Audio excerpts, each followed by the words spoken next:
ప్రభు పేరిట అందరికీ ప్రైజ్ లాడండి. బాగున్నారండి అందరూ? యేసుక్రీస్తు వారి శ్రేష్టమైన నామములో మీకు శుభములు కలుగును గాక.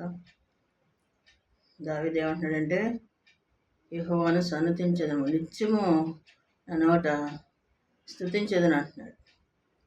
యెహోవాను సన్నతించెదను, స్తుతించెదను నిత్యము కూడా అంటున్నాడు.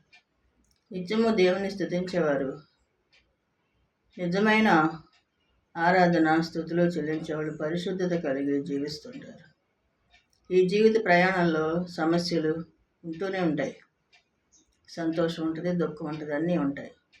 అయినా కూడా దేవుని స్తుతిస్తూ ఆరాధిస్తూ కనపరుస్తూ ఉండాలి. ఎల్లప్పుడూ కూడా దేవుని ఆరాధించేవారు ఆత్మతోనూ సత్యంతోనూ ఆరాధించాలి. ఎల్లప్పుడూ కూడా మనం ఏ పని చేసుకుంటున్నా కూడా దేవుని స్తుతిస్తూ ఉండాలి. మన పనులన్నిటిలో కూడా అన్నీ కూడా దేవుని స్తుతిస్తూ చేసుకున్నప్పుడు మన పనులన్నీ కూడా స్పీడ్గా అయిపోతుంటాయి. నిత్యము కూడా ఆయన్ని స్తుతించాలి, ఆరాధించాలి, కీర్తించాలి. ఎందుకంటే జీవము కలిగిన దేవుడు కాబట్టి ఆయన మనం ప్రతిదినం కూడా స్తుతించాలి. లేచిన మొదలుకుని పడుకునే దాకా ఎన్నో అవసరాలు ఉంటాయి మనకి. ఇవన్నీ కూడా ఆయన తీరుస్తున్నాడు, వదిలిపెట్టట్లా. నా అరచేతిలో నేను చెప్పుకున్నాను అంటున్నాడు, మిమ్మల్ని మర్చిపోను అంటున్నాడు. తల్లి అయినా మర్చను కానీ నేను నిన్ను మరోను అంటున్నాడు. మర్చిపోని దేవుడు, మనల్ని కాపాడే దేవుడు, కరుణించే దేవుడు, మన అవసరాలు అక్కర్లు అన్నీ చూస్తున్న దేవుడు.